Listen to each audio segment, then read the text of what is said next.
All right, welcome back, Ling statisticians. I was just organizing things there a little bit, but hopefully this all looks normal to you on the video. And what I want to talk about today, just kind of briefly, are a few commands for playing around with normal distributions to get a sense of how they're generated and also how to plot them and what they look like in general.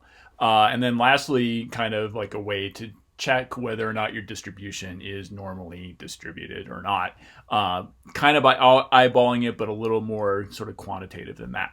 So this is a whole, if you go through the course website, you go through the R commands, it's the second set, and it's a whole hodgepodge of different things. We're going to walk through point number one here, which goes through most of this, about half of it, basically. And then the second part on transformations, I'll make a video for separately. But yeah, so to get rolling on this, I'll get R started. I'm also going to present a few notes, few slides basically as well on top of this, but let's just get started with the R commands through the website. So this is based on a demo from the QML textbook about how to generate a normal distribution. The command I'm using here is modified slightly from the original in the textbook. I'll just plop this in here first and then explain how it differs. So this is the R norm command, which is basically, you can interpret it as I want to generate a series of random numbers that are normally distributed, and I'm going to generate 10,000 such random numbers. The mean of the normal distribution is going to be 5, and the standard deviation is going to be 2. So if I just hit return, oh, and by the way, all these normally distributed random numbers are going to be plopped into this vector x.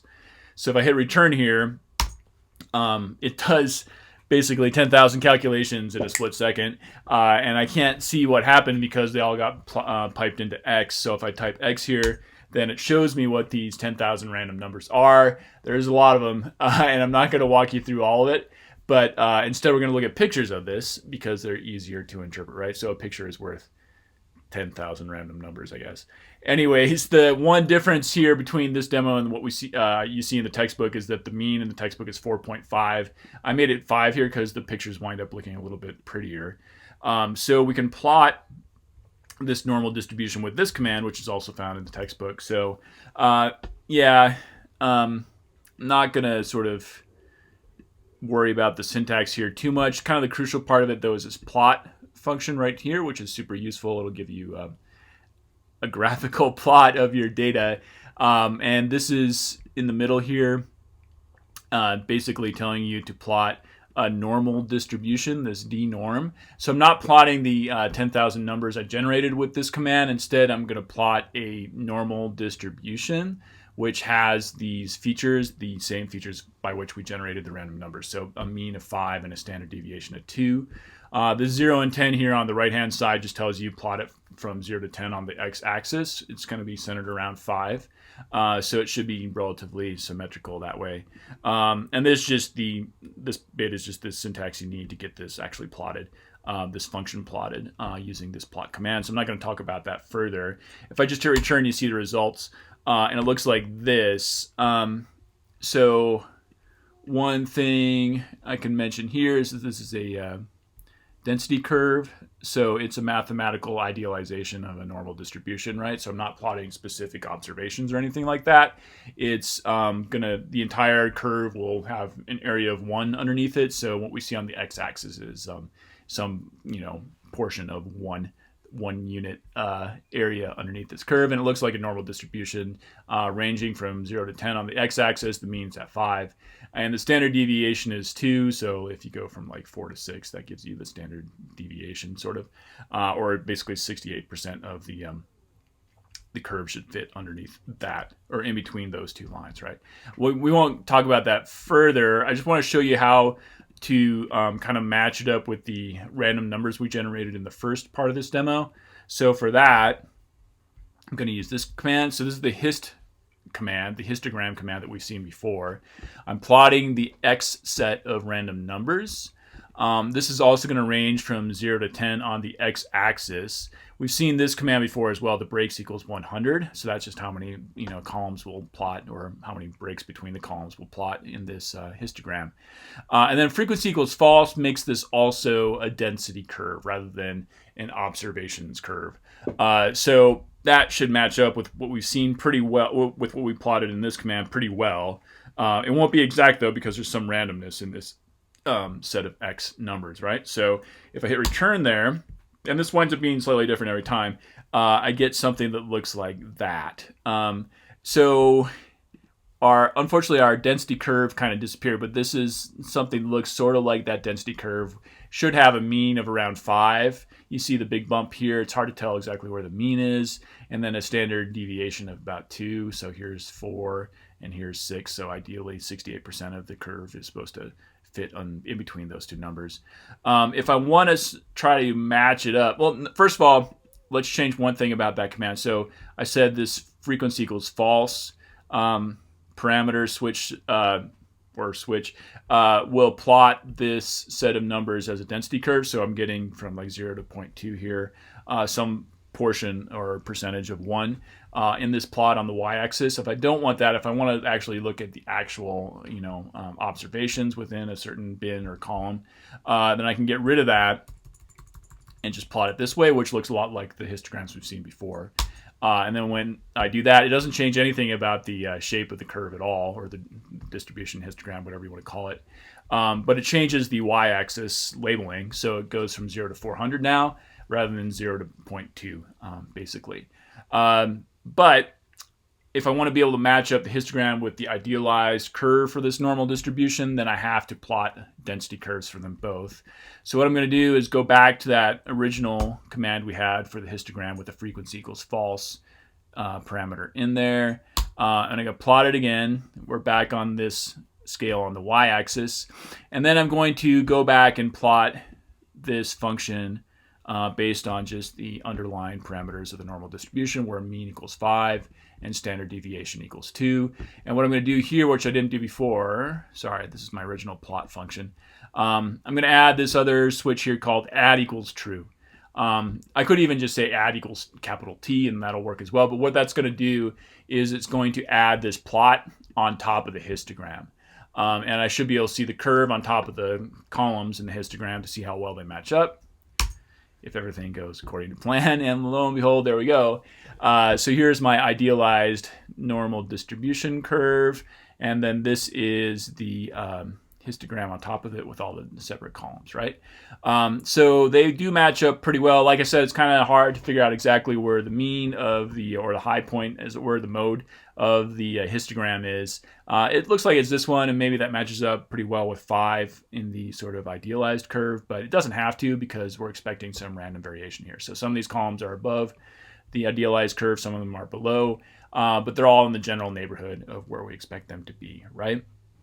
Yeah, so that's how I can get kind of random, normally distributed random numbers out of the R system.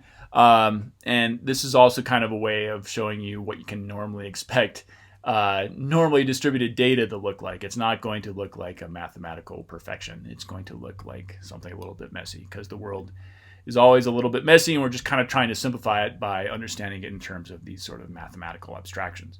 That's part of what we do as scientists, is data reduction, right? As statistical scientists, I guess you could say.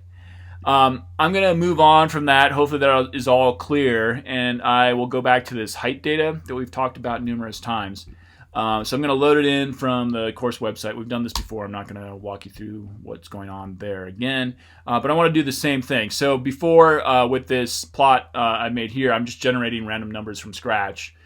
So that's cool for demo purposes, so we can see like how R does it and how it matches up with the sort of actual normal curve. But we're going to actually take real data here, or what I presume is real data of height from different people in the world, namely men and women. So first I'm going to plot the histogram of male heights from the IPS textbook, and they're more or less centered around about 69 inches in height.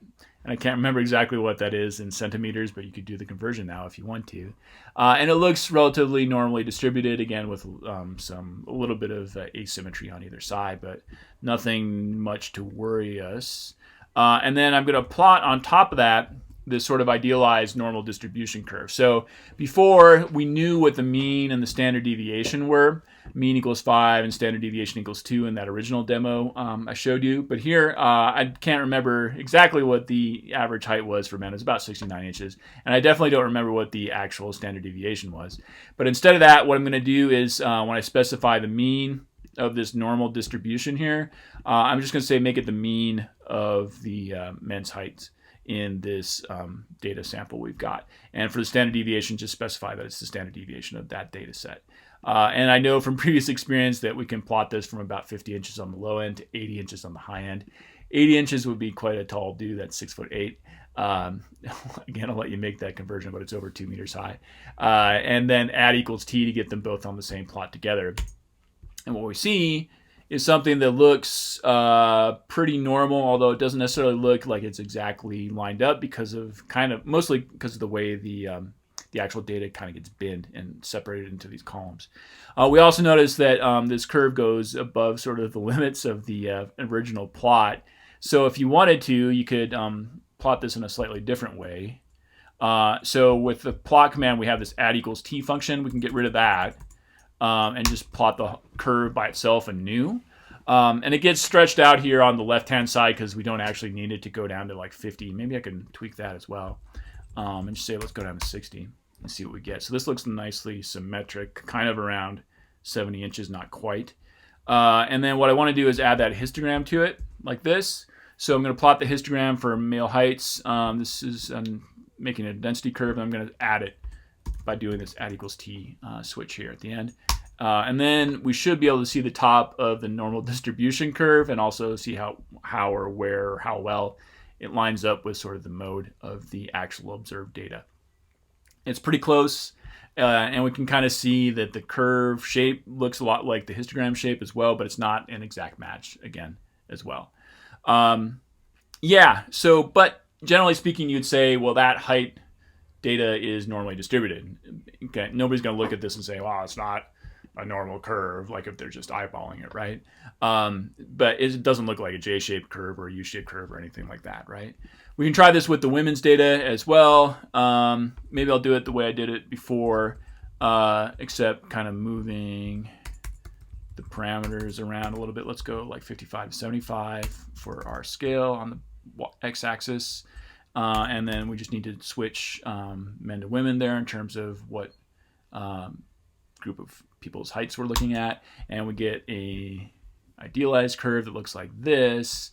And then we can plot the histogram of the actual data by switching men to women over here. And then we can say, is this normally distributed? Yeah, pretty much. So it's got some funny features, like it kind of drops off here on the left-hand side. And again, I think we saw this when we looked at the numbers specifically, but there are a few pretty tall women in the data set.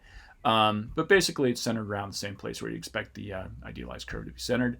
So, right, we can say that's normally distributed as well. Height is, for whatever reason, normally distributed in the world. I have a few more things to say about that in the next lecture. I don't know if you're watching these in the same order that I'm making them, but I have something more to say about what I said about that last time. I'm not going to talk about it further, but height is normally distributed just because that's the way that height works. And don't nearly have enough time to actually go into the details of the mechanical details of how we become tall or short or whatever height we are, the genetics and the environmental factors and all that. We don't need to care. We just need to say, look, it's normally distributed. I am going to add one more thing to this, which is color. And so I'm not going to talk about biological details. I'll talk about aesthetic ones.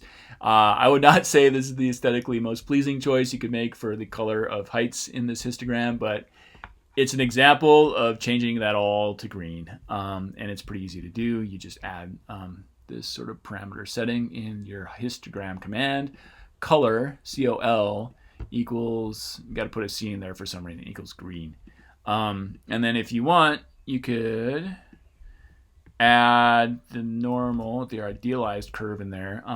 I've got this in yellow in my demo for some not aesthetically intelligent reason. But this is the same plot, again, we saw before. And the problem is if I plot this in yellow, you can't really see it. So I'm going to plot it in red instead. I should have changed that before I started making this video. Anyways, now we have a little Christmassy graph here. Kind of, again, garish Christmas, but, you know, whatever. Got to do something to get your attention. So, yeah, if you want to change around colors, it's easy to do in R, and you can make it look a lot nicer than that if you want. Another way you can kind of make things look aesthetically pleasing is by plotting plots next to each other. So this is, again, some demos from the book using a different set of data. So the kind of crucial thing here is this initial command, which is going to set up kind of a plotting structure for the plotting commands that follow. So this is basically saying, give me one row. So this is MF col. I don't know exactly what MF stands for here, but this is columns, basically, I think. And yeah, I don't know what the PAR stands for, like maybe partition. But it's basically saying, give me 2 columns in one row. And then after that, it's going to plot one histogram on the left-hand column and then another histogram for the women on the right-hand column. And I can copy and paste this entire set of commands and just hit return. And we see it looks like this. So here's my left-hand column. Here's my right-hand column. You could tweak around with the labels or the colors or whatever you want. But this is just there's a way in R where you can plot histograms next to each other. And if I want to do that sort of the other way, where I have, say, 2 rows and 1 column, I can do it this way, which is by switching those parameters in the PAR command. And then I get these on top of each other. And they both look relatively normal in slightly different ways here. And this maybe is a nice way to sort of compare heights as well between the 2 genders. But the problem with this is that we're getting different scales for the 2 x-axes in this graph. So it's kind of like not a direct comparison across the 2 groups of people. So if I want to specify that they should both have the same x-axis, I can add this xlim command in both histograms down here and set them on the same scale. And maybe that'll make the comparison a little bit more meaningful from one row to the next. Yeah, so I mean, in general, height is normally distributed. Doesn't matter whether you're a man or a woman. And in general, men are a little bit taller than women. And that kind of jumps out here pretty well. And again, you could tweak this x-axis to be whatever you want it to make it look however you want it to look if you have different aesthetic tastes than I do. Yeah, and then again, we can kind of make this Christmassy or something like Christmas by plotting the data in red and green. So I'm going to plot the histogram for the women's heights first. Actually, no, if I do that, I'll run into trouble because I already set kind of the row and column structure with this command. And even though I got rid of the first 2 histograms that I plotted, if I just start a new one, it's going to still keep that sort of row and column structure. So I got to close the window altogether to start from scratch. And I just want the histogram of the women by themselves. And what I want to do is plot the men's heights on top of that. So all I'm going to do is, I'm going to change the color to green for the men, and I'm going to add their graph to the women's. And like I said, it's not going to look good, but you'll get kind of like a right on the same graph sort of comparison for this. And you see it look like that. And there's a little bit of a problem with this, that the sort of second set of data that you plot in this sort of graph just covers up the first set of data, which is not super useful. There are ways to probably tweak that. I don't know them off the top of my head, so I'm not going to walk you through it. But in case you want to plot data on the same graph, like histograms on the same graph, that's one way you can do it. Or that's the sort of most basic way you can do it, is just with this add equals true parameter setting again. Okay, so I have these questions here, like, is this a normal distribution? And I kind of wanted to plot it this way because it sort of looks bimodally, I guess. Yeah, so the women's sort of mode is higher than the men's mode, so maybe it doesn't look that bimodal, but in general, that's what you'd expect. It's just that there's a lot of overlap, right, between the 2 distributions, so it's not really clearly going to jump out at you as bimodal, even though it kind of is. I'll give you another example of that sort of thing, and this is something that hopefully I'll have the time. I usually have the time to do for each class that I work with. And that is I'm going to grab the FZero data that you submitted with your first homework. And I'm going to grab the data in this case from the class I taught 2 years ago, which is why it's FZero of 2019 here. So load that into R. And it takes a little while to load up because it's a big data set. So it's going to crank on that for a few seconds. If I go over to the data sets on the course webpage, it's right here. And basically, I used Prot to just automatically extract people's FZero values at various points in the productions that they sent in. And then I specified whether each speaker was male or female. So, there might be some mistakes in the actual FZero calculations here. I'm just relying on the automatic pitch tracker to do it because it can do a lot of those calculations quite quickly, a lot more than I can do as a human being in the amount of time allotted. But, all I needed to do was add names and then the gender, and then there we go. So what it looks like in terms of its summary, once you load it into R is that. And then what I want to kind of play around with is taking a look at what the distributions of this zero look like for our speakers. So I'll just plot FZero in a histogram, and we can take a look, and we see, that's not nearly as normal as height is, or not nearly as normally distributed as height is, right? So we kind of have what looks sort of normally down here on the left-hand side of the distribution. So we got FZero here on the x-axis. Prot, by default, extracts FZero from a range of 75 hertz to 600 hertz. So on this side, we're getting a lot of sort of lower voices, but then in various contexts, maybe your voice can get much higher, or maybe Prot is just kind of mistakenly perceiving FZero measurements way up here at the high end of the scale. But down here at the low end, it looks kind of normal, and then we just have this long tail on the right-hand side.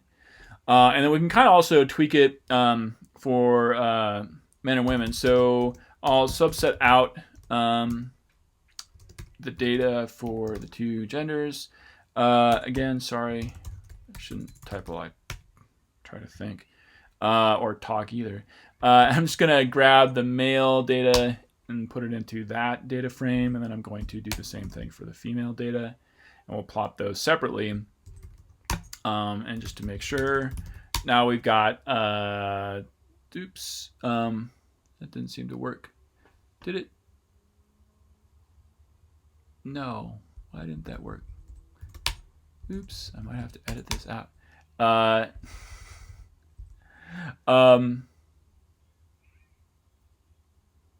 Yeah, I think I'll do it like this.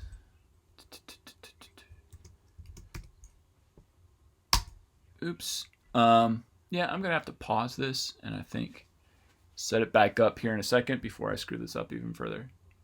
Okay, as soon as I stopped the video, I realized what I was doing wrong. And it's a subtle thing, but it's a good example of how it's easy to screw things up when you're working with a very literal programming system. So I had gender equals with one equal sign, and it should be double equals. Like I said, I shouldn't try to type while I think or talk. Just put the right syntax in, and this should work. And the problem I have there is I'm still using this specific variable, so let's try it this way. Okay. Now if I say summary female, it should just show me F equals 10,944, and there's no male data in here. So let's do the same thing for the men. And we have separate male and female FZero data, which we kind of know from background research and general experience in life. FZeros should be different between the two genders. Or sexes, I guess is the case, maybe. Anyways, let's plot that. Let's do histogram for the female FZero. Actually, I want to do the males first. Yep. Okay, so look at that. Still not normal at all. We've got sort of kind of a normally looking thing still here on the left, but a long tail on the right. I'm going to try to make it a little more condensed here. So we'll go 75 to like 300 on the x-axis, 75 hertz to 300, and then we'll do breaks equals something bigger, like, I don't know, 50. Would that work? Okay, so does this look normal to you? If we just kind of focus in on that left-hand side? Yeah, not really. Maybe it looks even kind of bimodal, like if you think of this as a second mode. But there's a weird bump here that makes it definitely not normal. We could even squeeze it even further, maybe down to 200. Does that look any different, or maybe more breaks?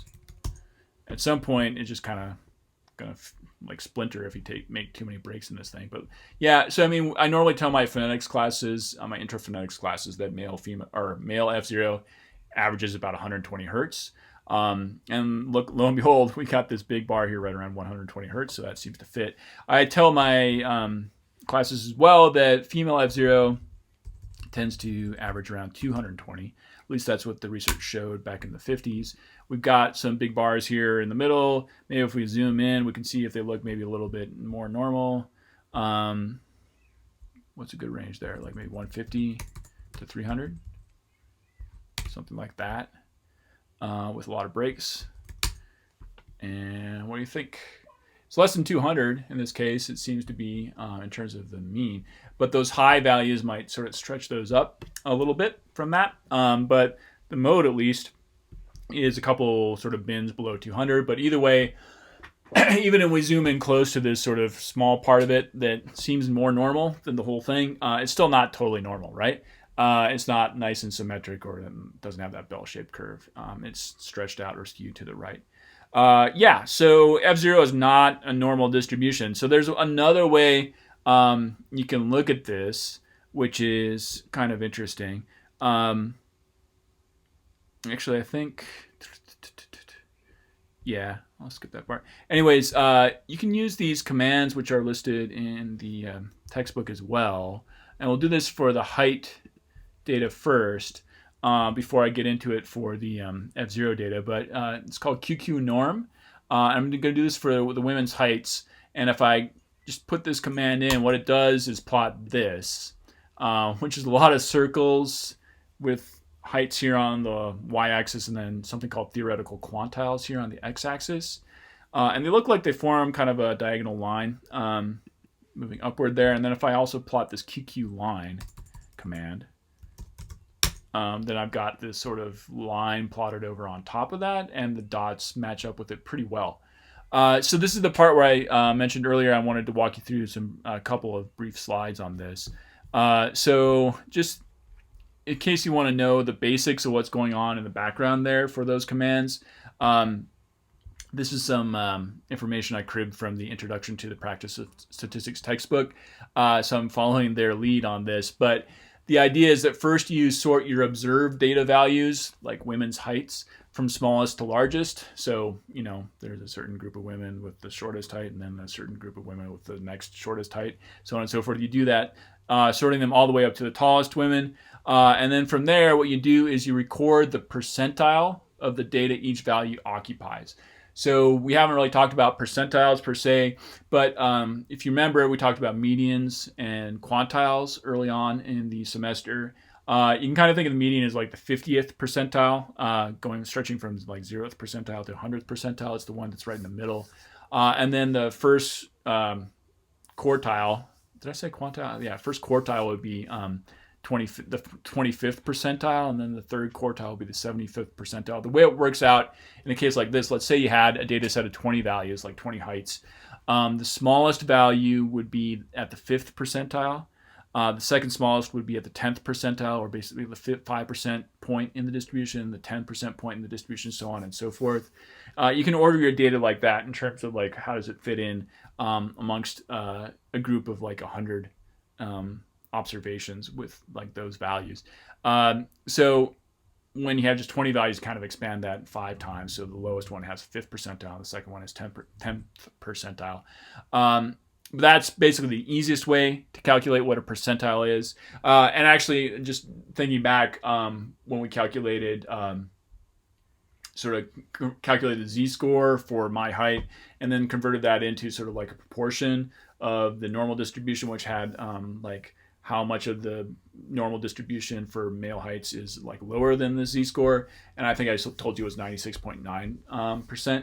So you can think of that as like I'm at the 96.9th percentile of height, or maybe 97th percentile of height if you want to round off a little bit. So that's basically the idea behind percentiles, is like what percentage of the distribution is lower than this value. This is the simplest way of calculating the percentiles. For data R, we'll use, again, a slightly more complex or complicated method than that. We saw that when we talked about quartiles back at the beginning. I'm not going to walk through it again, but just so you know, what you see in R might look a little bit different from this. But this is the basic way to understand it. And then the basic way to understand the other half of the plot is to think about what I just said, where we're converting like z-scores into like proportions of a distribution. So for each data point here, we've converted each data point into like a percentile, and then we're going to convert that percentile into a proportion of the normal distribution using the z-score for each percentile. So at the 5% point of the standard normal distribution, you'd expect a z-score of negative 1.645, blah, blah, blah. At the 10% point, you'd expect a z-score of negative 1.282. So actually, in this case, you're going from the proportion of the normal distribution to the z-score. And then the way this works out, based on the math, is that when you plot the data points against the z-scores, where the data points are on the y-axis and the z-scores are on the x-axis, if the whole thing is normally distributed, you should see a straight line. So ideally, if the data distribution is close to a standard normal, then you'd get the plotted points lying close to the 45-degree line, where z equals x. But more generally and more importantly, if the data distribution is just normal in any sense, the plotted points will lie close to some straight line. So when I do these QQ line or QQ norm and QQ line commands in R, if what I want to see if I'm looking for a normal distribution is for the data to wind up on a straight line of some sort. So that's the basic idea. When we look at women's heights, we see a fairly straight line in this sort of plot. And when we looked at the shape of the curve to begin with, we saw a fairly normal looking curve. I'm going to show you a couple other examples here. And before I do that, though, I'm going to take a drink of water. And then also say that there's a way to test specifically if a distribution is normal or not. We're not yet ready for hypothesis testing, but in case you want something more tangible than just like, oh, that looks like a straight line or that looks normal, then there's a way to do that. But when you're getting started, this is kind of a good way to like just at least get a sense of what you're looking for and whether it matches up with sort of your expectations. So I will show you what it looks like when it doesn't match up with something normal, which is the FZero data we just looked at a second ago, right?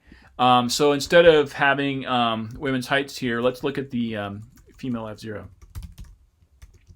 And we can see, as we do that, number one, we got a lot more dots out of that QQ norm command. So many that they're kind of piled on top of each other. They look like a sort of one of those like old Microsoft Paint things where you can, scroll on your screen.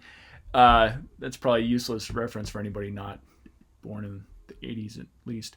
Anyways, we get a lot more dots. They're not in a straight line. We can actually plot the sort of idealized line on top of that for this data, and we find that the whole thing is not a straight line, obviously, right? There's curves and bumps in it. So, I mean, there's a spot here in the middle that we were kind of looking at before, like around 200 hertz, which is around average or normally average F0 for females, where it looks fairly normal, but then on these edges, we get a lot of data points that are just not normally distributed at all.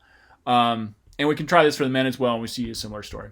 So QQ norm for males. Whoa, that's not normal at all. There's a whole bunch kind of shooting up right in here. And then if we try the line bit on that, it really just can't create a line. So again, it's got a little bit of a sort of normal part here. Again, in this case, right around 100, 120 hertz, so on and so forth, but the rest of it is not normally distributed. And this case is obvious. You can say, no, this is not a normal distribution. Let's move on. So we can't like convert this into z-scores because that wouldn't make sense, for instance. But for the women's heights or male heights, you could convert those into z-scores pretty fairly and have that make a meaningful measure for your data. And I want to talk about that a little bit more in the next video I'm going to make for R commands, which is transformations, because when we calculate z-scores, we're creating transformations of our data. So I'll say a bit more about that in number 2 here, but for now I'm done. And I think I've said enough already, and I've made enough mistakes already too, so I'm going to just call it. And I'll see you next time.